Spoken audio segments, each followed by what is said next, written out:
CM Revanth Reddy మాట్లాడుతున్నారు, live లో చూద్దాం. అధికారులకు అవకాశం ఇచ్చినాం.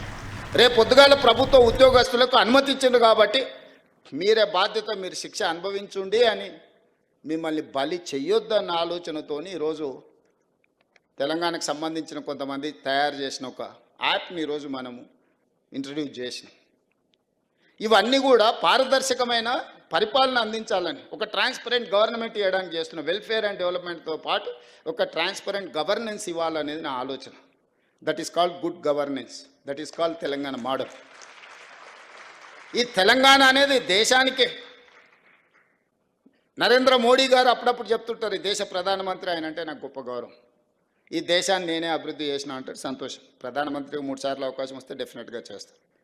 కానీ ఆంధ్రప్రదేశ్, తెలంగాణ, తమిళనాడు, కర్ణాటక ఇన్ఫ్రాస్ట్రక్చర్ డెవలప్మెంట్ అంత ఇక్కడనే జరిగింది. కంపెనీలు అన్నీ ఇక్కడికే వచ్చినాయి. ఇక్కడున్నోళ్ళే కాదు, ఆ ఉత్తరప్రదేశ్ నుంచో లేకపోతే ఉత్తర భారతదేశం నుంచో గుజరాత్ నుంచో ఉద్యోగాలు చేయడానికి మన దగ్గరకు వస్తారు. మీరే అభివృద్ధి చేస్తే, మీరు ప్రాతినిధ్యం వహిస్తున్న ఉత్తరప్రదేశ్లో ఎందుకు ఉద్యోగాలు వస్తలేవు, మనోళ్ళు అక్కడికి ఎందుకు పోతలేరు? మీరు పుట్టి పెరిగిన గుజరాత్లో ఎందుకు ఉద్యోగాలు వస్తలేవు, ఇక్కడి నుంచి అక్కడికి ఎందుకు పోతలేరు? దక్షిణ భారతదేశంలో తమిళనాడు కావచ్చు, తెలంగాణ కావచ్చు, కర్ణాటక కావచ్చు, ఈ 3 రాష్ట్రాలు, చెన్నై కావచ్చు, హైదరాబాద్ కావచ్చు, బెంగళూరు కావచ్చు, ఈరోజు మన దక్షిణాది రాష్ట్రాలకు సంబంధించిన వాళ్ళే కాదు, ఉత్తరాది రాష్ట్రాలకు సంబంధించిన వాళ్ళు కూడా ఉద్యోగ ఉపాధి అవకాశాల కోసం మన దగ్గరికే వస్తారు కదా. ఛత్తీస్గఢ్, జార్ఖండ్ నుంచి, ఒడిశా నుంచి ఇవాళ లేబర్ కూడా మన దగ్గరకు వస్తుండ్రు కదా. అభివృద్ధి మేము సాధించినట్ట, అభివృద్ధి మీరు చేసినట్ట అని నేను అడగదలుచుకున్న వారిని. అభివృద్ధికి చిరునామా మన ప్రాంతాలు, కష్టానికి మారు పేరు మనం. మార్కెటింగ్ రకరకాల వాళ్ళు చేసుకుంటారు, వాళ్ళకి మార్కెటింగ్ చేసుకునే తెలివితేటలని చేసుకుంటారు. కష్టం చేసేదే మనకు తెలుసు. చాలామంది నన్ను అంటుంటారు, నీ మీద వ్యతిరేకత ఉంది, నీ మీద కోపంగా ఉన్నారని. నేను అడగదలుచుకున్న మీ ద్వారా, రైతులు ఎందుకు కోపం ఉంటారు? 25,35,000 మంది రైతులకు 20,617 కోట్ల రూపాయల రుణమాఫీ 10 నెలల్లో చేసినందుకు నా మీద రైతులు కోపంగా ఉంటారా? మహిళలు, మా ఆడబిడ్డలు, రాష్ట్రం మొత్తం ఆర్టీసీలో ఉచిత ప్రయాణం ఇచ్చినందుకు, చదువుకునే పిల్లల కాడి నుంచి మన పెద్దమ్మల వరకు అమ్మగారింటికి వెళ్ళాలన్నా, అమ్మవారిని దర్శించుకోవాలన్నా ఉచిత బస్సు ప్రయాణం ఇచ్చినందుకు మా ఆడబిడ్డలు నా మీద కోపంగా ఉంటారా? లేకపోతే 1000 ఆర్టీసీ బస్సులను యజమానులను చేసి, కోటీశ్వరులను చేసి, కార్పొరేట్ కంపెనీలు చేసే వ్యాపారం మా స్వయం సహాయక సంఘాలకు అందించినందుకు ఆడబిడ్డలు నా మీద కోపంగా ఉంటారా? లేకపోతే 1000 మెగావాట్ల సోలార్ విద్యుత్ ఉత్పత్తి సామర్థ్యం, సోలార్ పవర్ ప్రాజెక్ట్స్ అంటే అదాని, అంబానీలు, టాటాలు, బిర్లాలను ఒకప్పుడు అనుకునేది.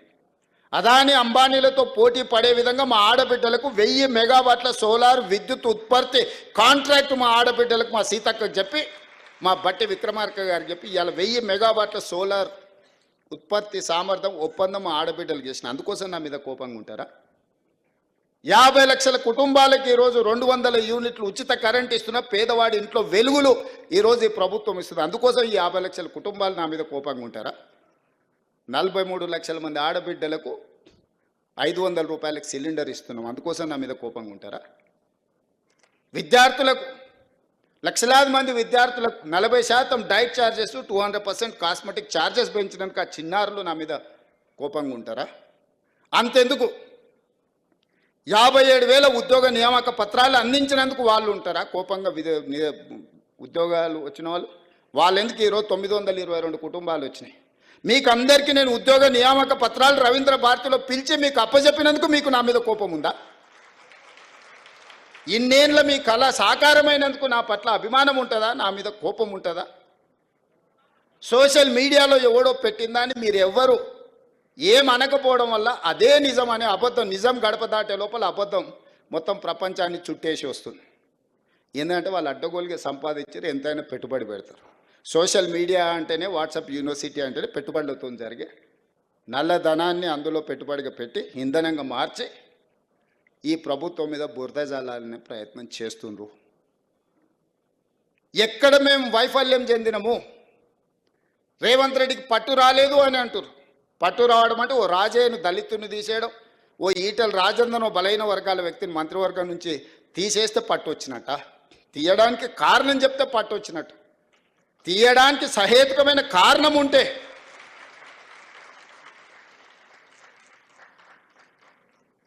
నీ సొంత మోడైనా తప్పు చేస్తే లోపల పెడితే నీకు పట్టు వచ్చినట్టు, కానీ పంచక తింటే పట్టు వచ్చినట్ట? పరిపాలన భవనమైన సచివాలయానికి రానోనికి 10 ఏళ్ళు రానోనికి పట్టు వచ్చిందట పరిపాలన మీద. రోజుకు 18 గంటలు పనిచేస్తున్నా మీకే అందుబాటులో ఉన్నా నాకు మాత్రం పట్టు రాలేదు అంటుంది. ఎట్లా దీన్ని జస్టిఫై చేయాలో మీరు చెప్పండి అని అడుగుతున్నా నేను. ఏ రోజైనా సచివాలయానికి మమ్మల్ని, నేను సీతక్క కూడా సచివాలయానికి పోతే పోలీసులు పట్టుకొచ్చి మా ఇంటికాడ వదిలేసి వచ్చారు. ఇవాళ సచివాలయంలో ఎవరో బిల్లులు రాలేదని ధర్నా చేసి, నేను లోపలికి రానియకపోతే వాళ్ళు వచ్చి ధర్నా చేయగలుగుతారా మిత్రులారా? మీరు చెప్పండి. సామాన్యుడు కూడా సచివాలయానికి వచ్చి తన బాధను చెప్పుకోవడానికి, అవసరమైతే నిరసన తెలపడానికి ఈ ప్రభుత్వం అవకాశం ఇచ్చినందుకు కదా మీరు వచ్చి నిరసన తెలిపింది. ఏ ధర్నా చౌక్లో పుట్టి పెరిగిన మీ పార్టీ ఆ ధర్నా చౌక్ను మూసేస్తే నేను వచ్చిన వెంబడే ధర్నా చౌక్ తెరిచి ప్రజలు ఏం నిరసన తెలిపిందో నేను తెలుసుకోవాలనుకుంటున్నా. ఆ ధర్నా చౌక్లో నిరసన వాళ్ళ యొక్క సమస్య, ఆ సమస్యను పరిష్కరించడం మా బాధ్యత. ధర్నా చౌక్ ఓపెన్ చేసినందుకు నా మీద కోపం ఉందా, నాకు పట్టు రాలేదా అని నేను అడుగుతున్నా. నేను ధర్నాలు చేయనిచ్చినందుకే కదా మీరు పట్టు రాలేదంటున్నారు. అదే పోలీస్ సిబ్బంది ఒక 11 మంది మాత్రమే మారినాం. ఒక కుటుంబం ఒక 11 మంది మంత్రులు మారిన, మిగతాళ్ళంతా సేమ్ అదే వ్యవస్థ కదా. కేసీఆర్, కేటీఆర్, హరీష్ రావు, దయాకర్ రావు ఇట్లాంటి మంత్రులు మారినరు. రేవంత్ రెడ్డి, సీతక్క, లేకపోతే బట్టి విక్రమార్క గారు, శ్రీధర్ బాబు గారు, మా 11 మందిమే కదా మారింది తెలంగాణ రాష్ట్రంలో. ఉన్న వ్యవస్థ మొత్తం అదే కదా. అదే పోలీసులకు నేను ఆదేశాలు ఇస్తే నిమిషాలలో ఇళ్ళకి వెళ్ళి బయటకు వెళ్ళకుండా అందరిని లోపలేసి తాళం వేసి వంగబెట్టి దంచరా? కోదండరాం తలుపులు వలగొట్టిన వాళ్ళు కేటీఆర్ తలుపులు వలగొట్టి ఈపులు వాళ్ళకి దంచరా? నువ్వు చెప్పినవు, నేను చెప్పలేదు.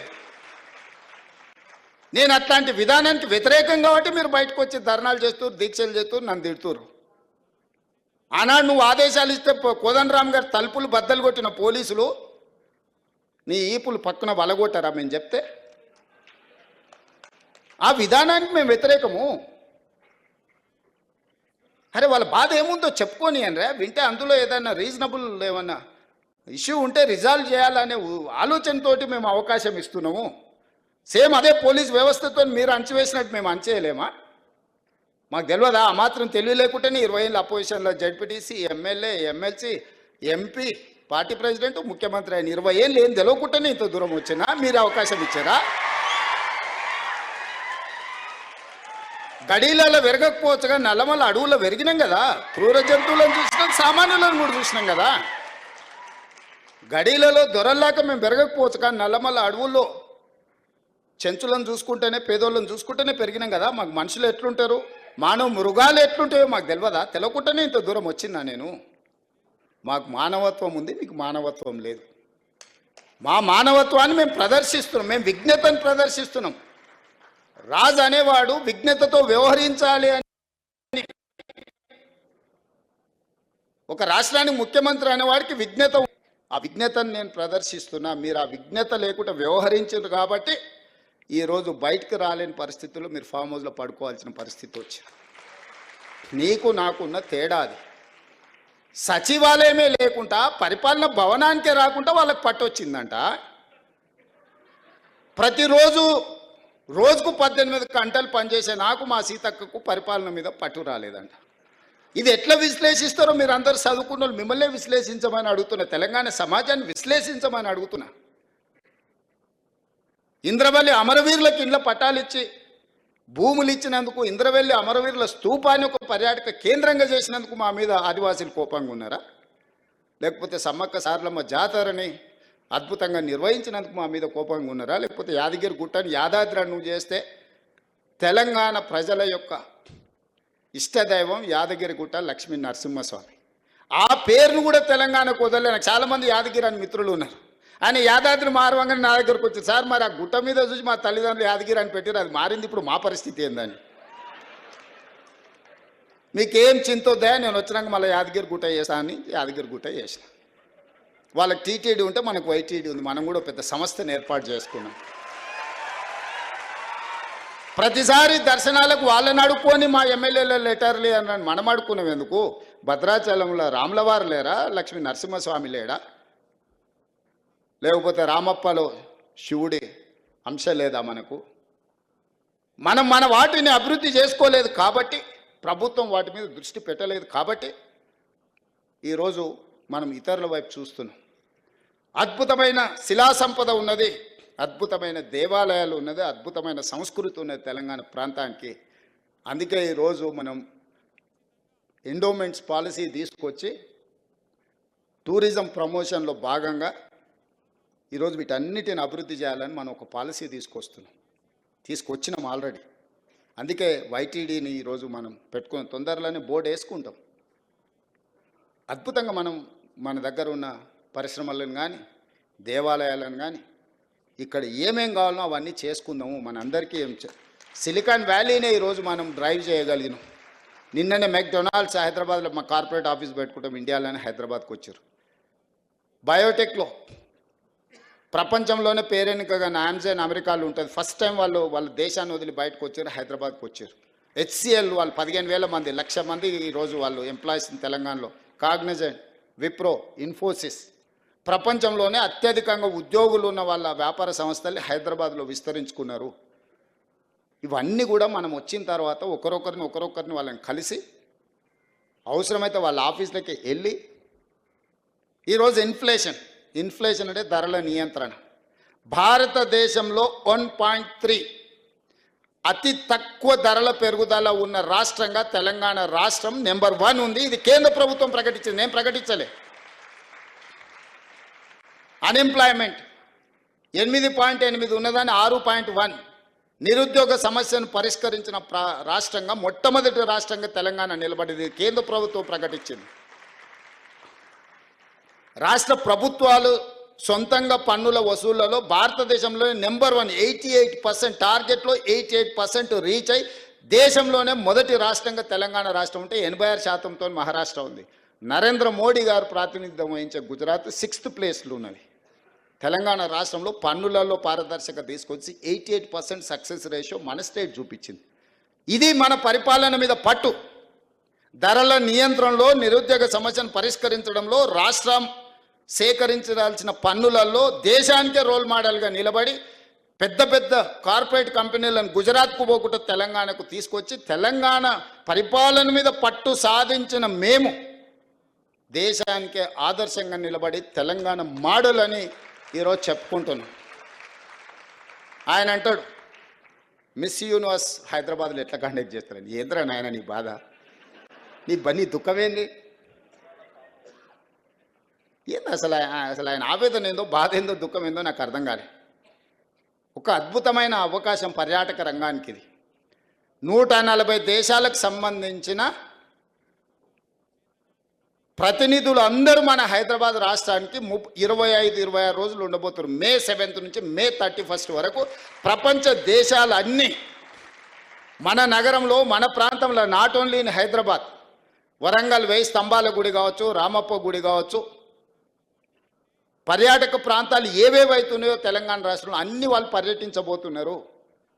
తెలంగాణలో ఉన్న ప్రసిద్ధి చెందిన పర్యాటక క్షేత్రాలన్నిటి దగ్గర ఈ ప్రపంచ అందగత్తెలు ముందర అక్కడికి వచ్చి అక్కడ మిస్ వరల్డ్ కాంపిటీషన్స్ మన రాష్ట్ర ప్రభుత్వం నిర్వహించబోతుంది. ఎంత గొప్ప అవకాశము!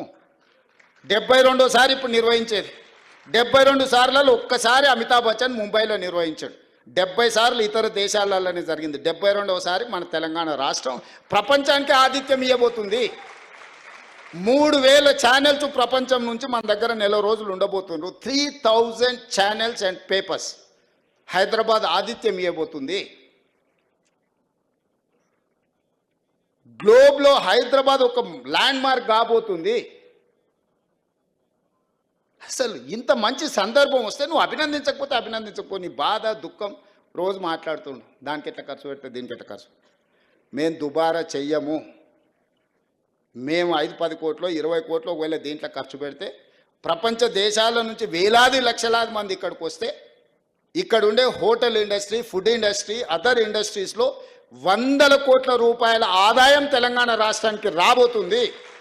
మీరే ఒక గుడికి యాదగిరి గుట్టకు పోతారు, బస్సు ఉచితం ఇచ్చినా మీరు ఉండి లేచింది అనుకోండి, ఆడ ఏదైనా షాపులలో కొనుక్కునేది అనుకోండి, మీ ట్రాన్స్పోర్ట్ కంటే కూడా 3 అంతలు ఎక్కువ పైసలు ఖర్చు పెడతలేరా? మనం జాతరకు పోతాం, మన పిల్లలు అదిగోని ఇదిగోని అని అంటే మనల్ని ఎవరన్నా ఫ్రీగా తీసుకపోయినా మనం ఆడ ఖర్చు పెట్టొస్తలేమా? Hotel industry, food industry, transportation, ఇన్ని వేల మంది వస్తే ఎన్ని ట్యాక్సీలు, నిరుద్యోగ యువకులకు ట్యాక్సీలు నడుపుకో, ఊబర్, ఓలా లాంటి వాటికి ఎంతమందికి పని కలుగుతుంది? ఎన్ని హోటల్స్ నెల రోజులు 100% బుకింగ్ ఉంటాయి? ఇంత ఆదాయం రాష్ట్రానికి రాబోతుంది. ప్రపంచ దేశాలన్నీ హైదరాబాద్ నగరం వైపు చూడబోతున్నాయి.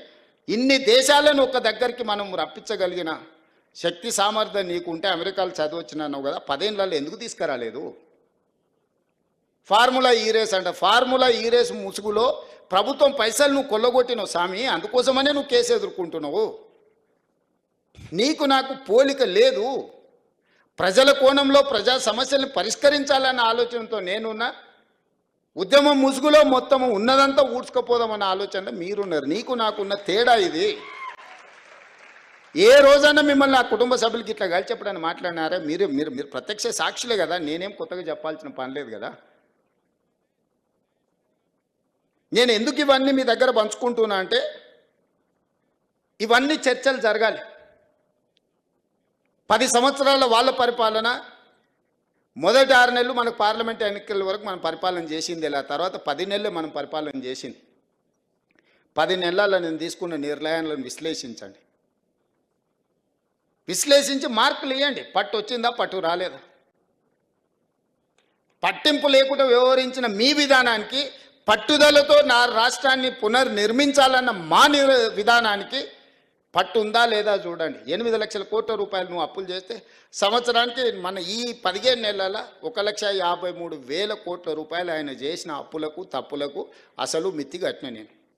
అంటే నెలకు 10,000 కోట్ల రూపాయలు అసలు మిత్తి. 15 నెలల 1,53,000 కోట్లు ఆయన గారు చేసిపోయిన అప్పులకు తప్పులకు నేను లెక్క కట్టిన, పాయమాలు కట్టిన. ఊర్లలో అంటారు కదా, బందరితో లేరురా పాయమాలు కట్టి చూర్రా అని. సరిగ్గా 15 నెలల 1,53,000 కోట్ల రూపాయలు బ్యాంకులకు నేను, 88,000 కోట్ల అసలు, 64,000 కోట్ల మిత్తి, దాదాపు 1,53,000 కోట్ల రూపాయలు నేను కట్టిన ఈ 15 నెలలు. ఈ 1,53,000 కోట్లు ప్రజలు కట్టిన పన్నులు నా దగ్గరనే ఉంటే 75 లక్షల మంది రైతులకు 2 లక్షల రూపాయల రుణమాఫీ ఒక గంటలో చేసి ఉండేటోని. 30 లక్షల పేదోళ్ళ కుటుంబాలకు 5 లక్షల ప్రకారం 30 లక్షల ఇందిరమ్మ ఇల్లు ఒక్క సంవత్సరంలో కట్టి ఈ రాష్ట్రంలో ఏ పేదోడు కూడా ఇల్లు లేదు అనుకుంటే అందరికీ ఇల్లు ఇచ్చి ఉండేటోని. నేను అప్లికేషన్లు తీసుకుంటే నాకు ఇల్లు కావాలని అడిగిన వాళ్ళు 25 లక్షల మంది. ఈ 25 లక్షల మందికి నువ్వు చేసిన అప్పులకు నేను కట్టిన పాయమాలు నా దగ్గర జేబులో ఆ నగదే ఉంటే ఈ రాష్ట్రంలో ఏ పేదోడు కూడా ఇల్లు లేదు అని అనుకుంటే ఇచ్చుండేటోని. ఒక వ్యక్తి, ఒక కుటుంబం చేసిన అప్పులకు మొత్తం తెలంగాణను సర్వం వడ్డీ కడితే కూడా ఇది ఒక్క సంవత్సరంతో తీరేది కాదు. ఇట్లా నేను ఎంతకాలం ఉంటే అంతకాలం ఇట్లా కట్టాల్సిందే. ఇంకా పెరుగుతూనే ఉంది, తగ్గుతలేదు. ఇంతెందుకు ప్రభుత్వ ఉద్యోగులకు 58 ఏళ్ళని 60 ఏళ్ళకి చేసింది. ఇప్పుడు ఆ 20 ఏళ్ళు కూడా అయిపోయి రిటైర్ అయిపోతారు. పాతోళ్ళకు కొత్తోళ్ళకి కలిసి రిటైర్మెంట్ బెనిఫిట్స్ 8,000 కోట్ల రూపాయలు బకాయిలు పెట్టిపోయింది. నేను నెలకు 200 నుంచి 300 కోట్లు నాకున్న వెసులుబాట్లు వాళ్ళకి ఇస్తే ఏ మూలకి సరిపోతాయి? ఎవరికి ఇవ్వాలి? నేను 35 ఏళ్ళు ప్రభుత్వ ఉద్యోగం చేసిన ఉద్యోగస్తులకు రిటైర్మెంట్ బెనిఫిట్స్ ఇవ్వడానికి రూపాయి కూడా లేకపోవడం వల్ల నానా తంటాలు పడి తల తాకట్టు పెట్టి నెలకు 200, 300 పెళ్ళున్నోళ్ళకు, హాస్పిటల్లో చావు బతుకుల మధ్యలో ఉన్నోళ్ళకు, అత్యవసరం ఉన్నోళ్ళకు సర్దుకుంటూ వస్తున్నాం. ప్రభుత్వ ఉద్యోగుల బెనిఫిట్స్ 8,000 కోట్లు బకాయిలు పెట్టి ఆయన ఇవ్వని కనిపించాడు. ఎవరు అడగడానికి అవకాశం లేదు కాబట్టి వాళ్ళని అడగలేకపోయారు. నేను అందరు కలుస్తా, అందరు కనిపిస్తే అందరిని రప్పిస్తున్నా. వాళ్ళు వచ్చి నిరసన తెలుపుతారు. ఇదేదో రేవంత్ రెడ్డి చేసిన తప్పని మీరు అనుకుంటారు. సోషల్ మీడియాలో మళ్ళీ ఆయన్నే పెడతాడు, సచివాలయంలో ధర్నాలు చేసిన ప్రభుత్వ ఉద్యోగులు రిటైర్మెంట్ అని. ఎవరి లైబిలిటీ ఇది? ఒక చిన్న అటెండర్ రిటైర్ అయితే 50 లక్షలు మినిమం బెనిఫిట్స్ వస్తున్నాయి. ఒక average employee gazetted rank employee retired అయితే 1,15,00,000 నుంచి 1,20,00,000 బెనిఫిట్స్ ఇవ్వాల్సి వస్తుంది. ప్రతి నెల 1000 మంది మినిమం రిటైర్ అయిపోతున్నారు యావరేజ్గా. సంవత్సరం తిరిగే వరకు ఒక 10,000 మంది ప్రభుత్వ ఉద్యోగులు రిటైర్ అవుతారు. వాళ్ళ బెనిఫిట్స్ అనేది 100 కోట్లు నాకు వరదలాగా యాడ్ అవుతున్నాయి. ఈ రోజుకు 8,000 కోట్ల రూపాయలు ప్రభుత్వ ఉద్యోగులకు రిటైర్మెంట్ బెనిఫిట్స్ నా దగ్గర పెండింగ్ ఉన్నాయి. ఎట్లా తీసుకొచ్చేయాలా? ఏ అప్పు పుడతలేదు మార్కెట్లో, ఊడు మనల్ని నమ్ముతలేడు. ఊర్లలో ఒకప్పుడు భూస్వాములు ఉన్నోళ్ళు పిల్లలు చేతికి రాక దొరికిన కాడల్లో అప్పులు చేసి వ్యసనాలకు అలవాటై తాగుడుకు బానిసలై పత్తాలకు పెట్టి కొన్ని పెద్ద కుటుంబాలు గ్రామాలలో దెబ్బతింటే చూడు, అప్పు ఉట్టకొస్తుంది. పేరు గొప్పగా ఉంటుంది, అప్పు ఉట్టకొస్తుంది వాళ్ళకు. ఇవాళ తెలంగాణ రాష్ట్రం కూడా పేరు గొప్పగా ఉంది, అప్పు ఉట్టకొచ్చింది.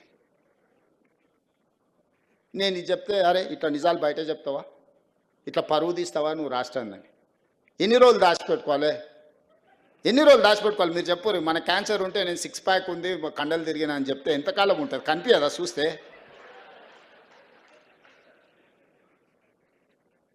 అందుకే ఉన్నది ఉన్నట్టుగా చెప్పి మిమ్మల్నే అడుగుతున్నా, కొంత వెసులుబాటు ఇవ్వండి, నేను కూడా తీసుకుంటా.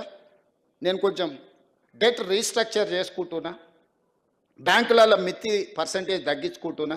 మిత్తి తగ్గకపోతే 11% రేట్ ఆఫ్ ఇంట్రెస్ట్లో తెచ్చిండే గవర్నమెంట్ ప్రాజెక్టులకు. మీరు రేపు పొద్దుగాల ఎంప్లాయీస్ కాబోతున్నారు.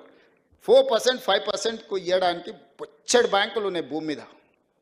కాకపోతే వాడు మొత్తం డీటెయిల్ ప్రాజెక్ట్ రిపోర్ట్ అడుగుతావు. నువ్వు దేనికి అప్పు అడుగుతున్నావు, ఏం చేస్తావు, ఎట్లా చేస్తావు, ఏం కడతావు, కట్టేదానికి ఎంత ఖర్చు అవుతుంది, ఎస్టిమేట్స్ ఏంది, ప్రాజెక్ట్ రిపోర్ట్ ఇవి, మళ్ళీ వెనక్కి ఎట్లా కడతావు, దీని ఆదాయం ఎట్టొస్తాను మొత్తం పేపర్లు అడుగుతాడు. పక్కాగా అప్పు ఇచ్చేటోడు పక్కాగా పత్రాలు అడుగుతాడు. అవునా? దొంగ కాగితాలు డూప్లికేట్ కాగితాలు పక్కన పెడితే వాడు ఎంతైనా మిత్తి అంటారు, తీసుకుంటాడు. ఈయనకి తెలుసు, ఆయనకి తెలుసు, వీడు పారిపోతాడని వీడు కట్టేది ఎగదొప్పేదే కదా, నాకేం చేసేది ఉందని. కేవలం వాళ్ళ కమిషన్ల కోసము కాళేశ్వరం మీద 1,50,00,000 కోట్ల రూపాయలు అప్పు తెస్తే it the rate of 11%. Projects reservation కానీ రివర్ రిజర్వేషన్ల వరల్డ్ బ్యాంక్ నుంచి ఏడీపీ బ్యాంకులు 3 to 4% రేట్ ఆఫ్ ఇంట్రెస్ట్ ఇవ్వడానికి సిద్ధంగా ఉంది. జస్ట్ డిపిఆర్ సబ్మిట్ చేస్తే దొంగతనం బయటపడుతుందని అడాక్ బేసిస్ మీద వాళ్ళ దగ్గర లోన్ అప్రూవల్ తీసుకొని 1,50,00,000 కోట్ల రూపాయల అప్పు 10.50 ఆల్మోస్ట్ 11% రేట్లో ఇంట్రెస్ట్లకు తెచ్చింది. నేను 32 సార్లు ఢిల్లీకి పోయి కాళ్ళ ఏళ్ళబడి అధికారులను దాన్ని డెట్ రీస్ట్రక్చర్ చేపించి 5%, 6%కు రీస్ట్రక్చర్ చేయిస్తున్నా. నేను నా ఇంటికి రూపాయి రాదు, ఈ రాష్ట్రానికి ఆదాయం పెరిగితే ఈ ఆదాయాన్ని వెల్ఫేర్ కింద డెవలప్మెంట్ కింద తిరిగి రాష్ట్రానికే ఖర్చు పెడతాను. నేను ప్రతి నెల నాకు ఒక 500 కోట్లు అదనంగా దీంతో డెట్ రీస్ట్రక్చర్ అయితే ఈ 500 కోట్లు రిటైర్డ్ ఎంప్లాయీస్ బెనిఫిట్స్ కోసం వాడతా. ఇట్లా అక్కడక్కడ ఇసుక మాఫియా 2016-17 600-700 కోట్లు ఉన్న ఇన్కమ్ ఇసుక 2025లో కూడా సేమ్ అదే ఉంది, 600-650. మొన్న నెల కింద నాకు కోపం వచ్చి ఏందా దీని కథ తెలుద్దాం అసలు దంచూరాన్ని దంచిపిస్తే అంతకుముందు 1.5 వచ్చేది పర్ డే, 1.5 యావరేజ్గా. నేను దంచడం మొదలుపెట్టినాక ఎగ్దాం 3.5 కోట్ల నుంచి 4 కోట్లకు పోయింది. రోజుకు 2.5-3 కోట్ల ఆదాయం పెరిగింది. ఒక్క సంవత్సరానికి 2 కోట్ల యావరేజ్ చేసుకుని 700 కోట్లు. 10 ఏళ్ళలో 7,000 కోట్లు ఇసుకలో వీళ్ళు దోపిడీకి పాల్పడ్డారు. ఇసుక మాఫియా వీళ్ళు. మీరు పంచాయతీరాజ్ అండ్ మున్సిపల్ శాఖలో పనిచేస్తున్నారు, రేపటి నుంచి మీకు తెలుస్తుంది. ఎందుకు ఈ వివరాలు చెప్తున్నా అంటే, నేను చెప్పిన మా అధికారులు గ్రామ పంచాయతీ నుంచి DTCP, director town country planning ఎక్కడ పర్మిషన్ వచ్చినా ఆన్లైన్ యాప్లో అప్లోడ్ చేయండి. ఎంత స్టీల్ కావాలి, ఎంత సిమెంట్ కావాలి, ఎంత ఇసుక కావాలి, ఏడగొన్నాడు లెక్క తీపిరు. ట్యాక్స్ ఎక్కడ పోతుంది, ఆటోమేటిక్ వచ్చి ఖాతాలో పడుతుంది. దొంగతనాన్ని మనం సాంకేతిక నైపుణ్యంతో నిరోధిస్తే లెక్క పక్కాగా తెలుస్తుంది. అందుకే దాన్ని కూడా సెంట్రలైజ్ చేయమని చెప్పిన. మైనింగ్ వాళ్ళను, మున్సిపల్ వాళ్ళను, పంచాయతీరాజ్ శాఖ వాళ్ళని అనుమతులు ఇచ్చేటోళ్లకు ఈ మెటీరియల్ ఎక్కడి నుంచి రావాలి. నేను మా వాళ్ళని లెక్కలు అడిగితే ఇంతకంటే పెరగదు సార్ అన్నారు. అవునా, అట్లనే రాండి కూర్చోండి. ప్రిన్సిపల్ సెక్రటరీ, ఐఏఎస్లు వాళ్ళంటే పెద్ద పెద్ద చదువులు చదువుకున్న వాళ్ళు, మనకు చదువు లేదు. కానీ నేను ఒక లెక్క చెప్పిన, రాష్ట్రంలో స్టీల్ ఎంత అమ్ముడు పోయింది, సిమెంట్ ఎంత అమ్ముడు పోయిందో లెక్క తీయరి. ఆ స్టీలు ఆ సిమెంట్ ప్రకారం ప్రపోర్షనేట్గా ఇసుక ఎంత అవసరం ఉంటుందో లెక్క తీయరి. ఎందుకంటే స్టీలు సిమెంట్ జిఎస్టీ లెక్క ఉంటుంది కదా. ఆ సేల్స్ అన్నీ క్యాలిక్యులేట్ చేయించిన. వాళ్ళకి అర్థం కాలే ఎందుకు చేయిస్తున్నాం, ఇసుక ఎంత అవసరం అవుతుందో. 4 కోట్ల మెట్రిక్ టన్నుల ఇసుక అవసరమవుతుందని లెక్క తేలింది. నేను అడిగిన రోబో శాండ్ 1 కోటి మెట్రిక్ టన్నులు తీసేవా 25%. 3 కోట్ల మెట్రిక్ టన్నులు సంవత్సరానికి ఇసుక అవసరం ఉంది. ఈ రోజు ఎంత అమ్ముతున్నాం అంటే 1,25,00,000 అమ్ముతున్నాం అన్నాడు. అంటే 1,75,00,000 మెట్రిక్ టన్నుల ఇసుక దొంగతనం జరుగుతుంది. దొంగలు దొంగిలించి వీళ్ళకి అమ్ముకుంటారు. ఇసుక లేకుండా స్టీల్ సిమెంట్ వాడగలమా? నిర్మాణాలు చేయగలమా? అంటే ఏ ప్రభుత్వ ఖజానాకు రూపాయి రాకుండా ప్రభుత్వ లెక్కకు దొరకకుండా పోతుంది. కాబట్టి నాకు ఇవన్నీ తెలియదు. 4 కోట్ల మెట్రిక్ టన్నుల ఇసుక ప్రభుత్వ లెక్కలో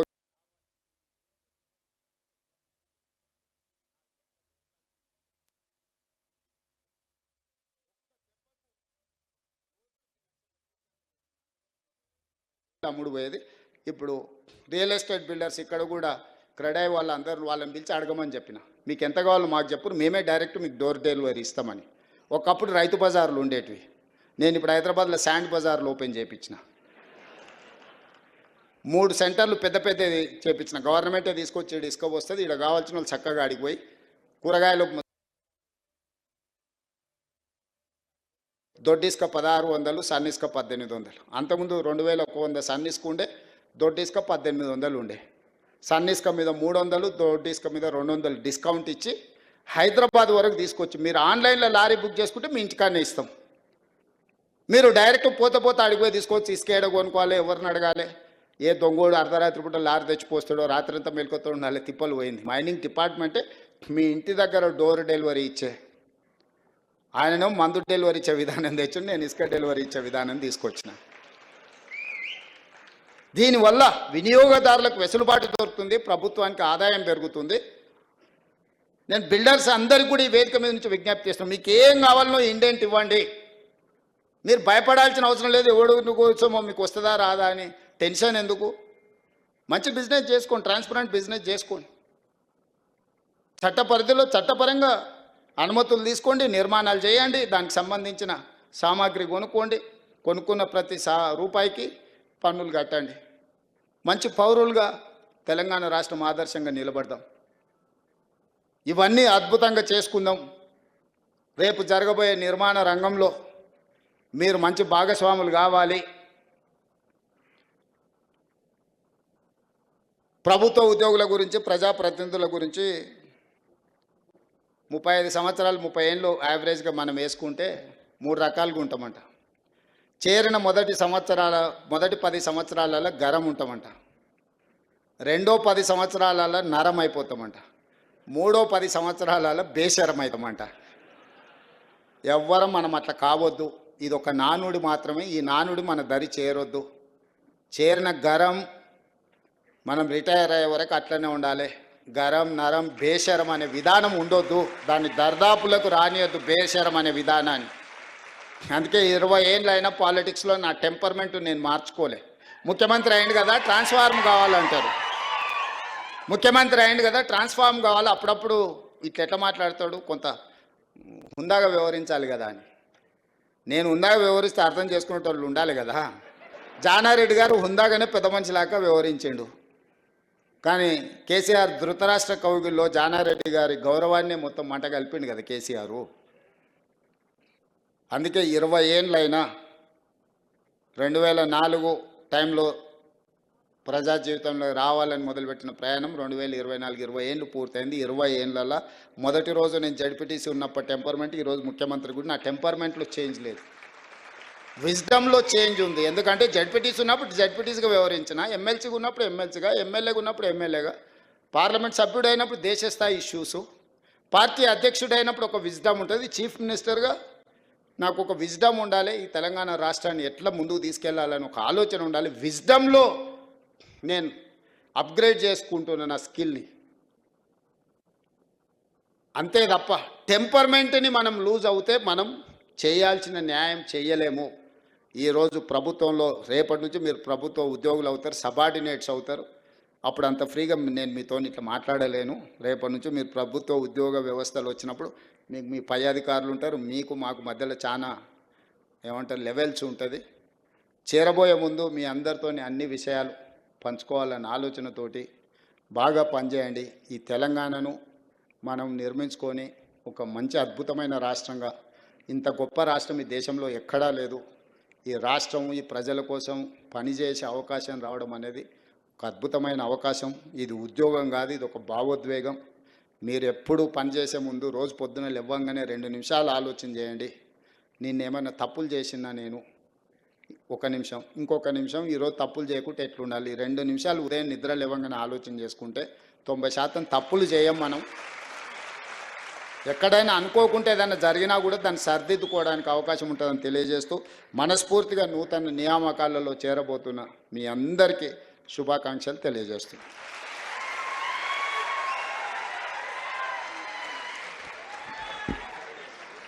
ఆత్మ పరిశీలనతో అభివృద్ధి వ్యక్తిగతంగా కుటుంబ పరంగానే కాదు రాష్ట్ర పరంగా కూడా జరగాలి అని శుభాకాంక్షలు అందించారు.